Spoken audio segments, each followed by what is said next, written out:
Objectification. No, I can read them. Okay. So let's do, should we do what kind of power is associated with the male and female characters in the text, or? Let's go on.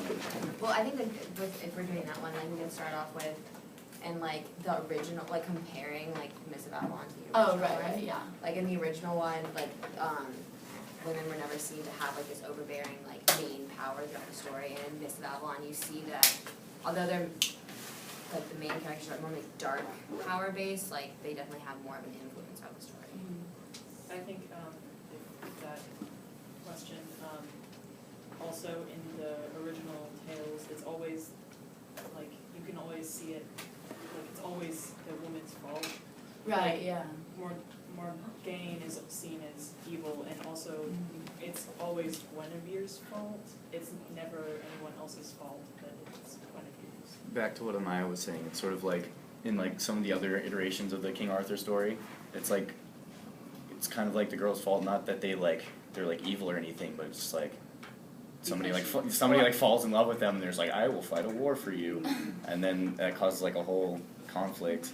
But like in this one, it's more along the lines of like, I don't remember the name, but the like leading ladies in this were like, have like really important parts, like the wizardry and all the stuff, and getting the people to Avalon, and they have a more, I guess, positive role overall, at least in this iteration. Yeah, and this, I guess Arthurian retelling, Morgaine is perceived as, like, very unique, and she has her special powers that are very, like, helpful and stuff, but in the other versions, like, she's seen as evil and that nothing is special about her. She's kind of just, like, all the women are, like, pushed, not really, I mean, I guess pushed to the side, kind of, in the other versions, but this version, They're only side characters. yeah, they don't have any, like, they contributions come to in the and they do story. their thing and then they're gone. Yeah, exactly, like, this one, they actually are, like, Stick around. important. They're much more independent. Yeah. Yeah, and it's like, you handed us out like this worksheet about the, like, this other lady's opinion on the story, and she talks about, I think she did a good job, she talks about how, in the traditional story, it talks about when you give a woman power that she'll just completely destroy you, like, that, like, being a feminist almost is like this, like, overbearing thing, but in Miss of Avalon, they portray it as women with power, they're just kind of, like, equal with men. Right. That they can both function at the same level without one being completely overbearing than the other. And that was what the true definition of feminism really was, right? Not the Not that I can do it better, but I Right. can do it just yeah, as it's well. like, but like our society sort of like polluted it to where it's like, oh, girls are better than guys, and you have to be all. Yeah, they think that by Pick and feminist choose. means that the women have to get even more Yeah, and like pick and than the choose. boys, but that's Pick like and not choose how your it is. responsibilities. Right, yeah. It needs to be an overall equal thing. Yeah, like he said, women in that movie were a lot more independent. Like, towards the beginning, I forgot who it was, but there was this one lady, like, she like stood up to one of the guys. Oh, I agree. Yeah. Yeah, she was standing up to Oh like yeah, it was the agreeing, to one of like the butch guys in like the king's court, and they were all like talking, Yeah. and she was like speaking her mind, and her husband just sitting there like, yeah, I married her. Yeah, and that's think what, King like, thought it was doesn't he say something like your wife speaks her mind? Yeah, the king yeah. is like, your wife speaks your mind. He appreciated it, which is something that you wouldn't see Yeah. in the old versions of it. Which I thought was You probably wouldn't have seen it in like the time period it took place Yeah. either. But then what I thought was interesting too was when she has her husband, but then she's set to be with this other man, and like the whole story is about how like women are equal, but and like how they're given power, like more power in this version. But then she like completely like goes back to the traditional feminist ways and goes along with what she's been like set up to do. I would have like predicted that in this version she would have gone against what was like required of her, asked of her. She would have like rebelled and done her own thing, but instead she went along with the traditional values. So it was almost kind of like conflicting in that one. Traditional values is in like. As in like she was married to that person, she was like intended to be with a man and have a son with the dragon. So it was like she was being like with the times as opposed to be like, no, yeah, I get to at the choose same what I time she want. was like kind of speaking her mind, but then like And subconsciously she's like, I'm just going gonna do with what they the tell flow. me to do. Yeah.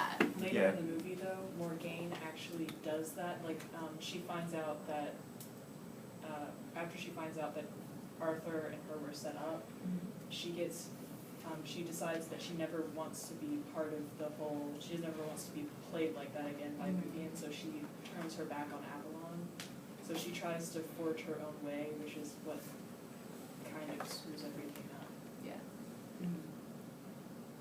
Thought it was a lot different how in this movie, like, everyone dies. There's not like a silver lining to it where Yeah, that's like when they Yeah, ask about that's- rewarding, like this we is- were all talking about, That's like. one of the questions, is which characters seem to be punished, which characters seem to be punished more than others, why, which characters suffer more than others, but it's not like that the girls or the men like suffer more than each other, they both, It seems like they, no one gets right, rewarded. well, Yeah, yeah, King Arthur- but it's not like the girls get all the rewards just cause they're girls, it's like they still suffer just like the men do, so it kinda shows that equal balance that there needs to be. Can I just say that I think Morgane's like the main character, right? Like her first husband, I think he got it the worst, cause she slept with some other guy and then she just died.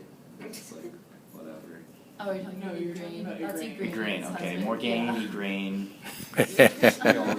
And they have like the same color hair and like eyes. Yeah, they do. I was really surprised though, because towards the end of the movie, when Guinevere finds out that Morgane gave Arthur a child, she has been like begging for a child for Arthur for like ever, but she gets really angry about it. But then later she sees Morgane again, and I thought that she was going to get really, really angry, but she didn't, and they hugged. But and that's like kind of funny because that goes back to like what, like traditionally the way girls like handle things. Yeah. It's like, I'm really pissed at you, but I'm not pissed at you. But I think it was Wait till the interesting proper because- moment to stab you in the back. Yeah, exactly. But I think it was interesting because most of the time when you see something like that happen, in like movies and stuff, it usually comes to a head really, really fast. Like they like start like hitting each other Battling and right away. like pulling hair and stuff. Yeah. But it was like More like, I think that Guinevere might have understood the circumstances in which it happened and that it wasn't Morgane's fault. Going back to like how they're equal, like how men and women are like supposed to be treated equal. What was Arthur's sister? Morgane. Yeah, they were like separated, and they kind of got the same treatment, but they're just different That's true. circumstances. So I feel like they were like represented Oh, yeah, how they're. it's not like they treated the just same. took away Arthur, they just took away Morgane and took away Was this the one with the Charlie and the Chocolate Factory boy? Yeah. Arthur. I Yeah, mean, he's adorable. yeah, that's Arthur. Is that like a question on there, like describing words, how adorable the Charlie boy was? Let me think about what. does anyone else wanna say anything? Question from Oh the, yeah, does What- anyone else have? what's another outside? question? Okay, well, we can do another question. Number 2 is what are the silences and gaps in the text? What is not expressed? What is not represented? Whose voices are not heard? What questions are not answered? Why? So is this like asking like what's the difference between like sort of the movie and the book? Well, it's saying like all these things are going on, but like who's not represented? Like who do you think that you're like throughout the story? You're like, I wonder what this person's perspective and this person's point of view is throughout the story. Guinevere. Like they show a lot from Morgane, but Guinevere does all these things, and you can only like guess about That's why she's Right. doing them or what she's doing, and they never really give her a voice. They just kind of, she's just kind of She's there. just kind of feeding into the plot and you Yeah. don't understand why. She's kind of just there as like a plot device and as a pretty person that, Don't see their point of view. Which is how the women are usually yeah. Yeah, portrayed in it's movies, but at she's- least like with Morgane, they showed her, which that's kind Interesting, it sounds like the feminist movie is objectifying women. Probably a little bit. I mean, Wow. I guess you can point that out, but. one thing that I thought was a little bit messed up though is because like Lancelot and Morgane are cousins, but she still has the thing for him. That's Well, she also like sleeps with her brother, right? Yeah, but that wasn't her. That wasn't her choice. Yeah, no, She so- cried about it like, Yeah. pretty hard when she figured it Yeah. out. So. question. Okay, this goes back to what you were saying way earlier, that you said in this movie, even though the women were the lead roles, they didn't rebel against society as normally they do in movies, and But I thought that that's exactly how feminism should have been represented. That's showing that women in power aren't going to screw everything up. Right. That they make that it's okay to have them in power we can, and like, to handle be all lead. this. Yeah, and they can handle it, and that they don't have to screw everything up and change everything just because they're in power. So I think the opposite of what you guys were saying, that Well, that's no, the I way mean, it should have been represented. I would say No, like it she is. said it like I'll like quote it. She was like, the moral of the traditional story is clear, give a woman power and she will ruin you. Conversely, by telling the story through the viewpoints of the female characters, like they did in Miss Avalon, like the women aren't portrayed as a passive victim, a villain, or a damsel in distress. So like they're So that not is what she was saying. completely screwed. They're not completely overbearing, but they're able to keep up with the men. Like they're not gonna like take the power they're given and completely alter everything. I think the point she was saying about like rebelling earlier, I don't know who mentioned it, but it was like how one of the magical people came over and they're just like, hey, you need to marry this guy. And instead of being like, oh, I'm a strong, independent woman and I will do what I want with my life, she's just like, okay, well, I mean, they probably know what's best or whatever, so I'm gonna sort of hear them out and see what happens. Well, technically, Igraine did kind of say, I'm not gonna do that, I mean- it's wrong, but then, like, she saw the guy was like, wow. She didn't like run away, like, I'm not gonna do this, she was just like, no, and then she did it anyway, so. What's another question? Well, okay, another one is, are there any characters who do not conform to normal behavior for their gender? How? And how are these characters affected by this behavior? They don't confront their normal gender. Yeah, it's like any of the characters, I guess, don't conform to their normal like stereotypes. I mean, I feel like all the females. Yeah, which is, So all the females and too, I like immediately think of when like Arthur and his sister are like taken away. Like his sister is seen as like the mother figure and Arthur's almost seen as the weak one that needs the support. But like later on in life it's going to be expected to be the other way around. But I guess that's just kinda like traditional like life. Like when you have a mother figure, obviously you're gonna be the one comforting the child, but the child in this case is Arthur, so it makes it kinda different. I think also Vivian is portrayed differently than what would normally happen because she's very, very powerful and everyone looks up to her and looks to her for advice and everything because she is the lady of the lake and Right. super important.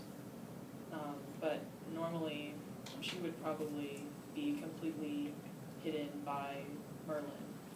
Like Right. Merlin would be the head of everything and everyone would go to him, but she was the head. Yeah. normally He was- someone in power like that would be a male. Yes. Yeah, and like all other stories like Lady of the The Lake, people that look up to is like the king or some Yeah, shit. the Lady up, of the like it was like a very like yeah, it was like she was there and like she was like glowing and stuff, but it was like she didn't have that, like Merlin was more focused on the man than Yeah. the Lady of the Lake herself. Question from an outsider. What role would you say like Merlin plays in this as opposed to some of the other stories? Is it more like passive in comparison? I think that Merlin was kind of passive in this, but I think like way later in the movie, he has like a death scene, but as he's dying, he kind of reveals that he kind of was Vivian's mentor, like he taught her how to perform magic and stuff. I think that was kind of interesting just because he taught her how to do those things and then stepped away from the position of power and gave her the power. Right. So Do you think, I forgot the name, but like we were talking about like characters that you feel like didn't have much of a say or like you wanted another perspective, do you think Merlin was in that category too? I think Merlin could have had more of a say, More but like a voice? more of a voice, but I don't really think that it would have made much sense Yeah. just because he Everything was so feminine based, like. everything, it was mostly told from the point, from like the other side of the story. And I mean, Merlin's story is told like Yeah. all the time, Right. so I guess it was, Oh yeah, that's true. you can probably just guess for him, but. No, but I did notice how when I was watching the movie, like there was one scene where like I noticed that like the gender roles are kind of switched. Like Arthur, when he got this sword, he had to beg for it, you know. That's Like, true. Yes. rather than just the lady of the lake gave it to him, like, he, begged for it and she appeared in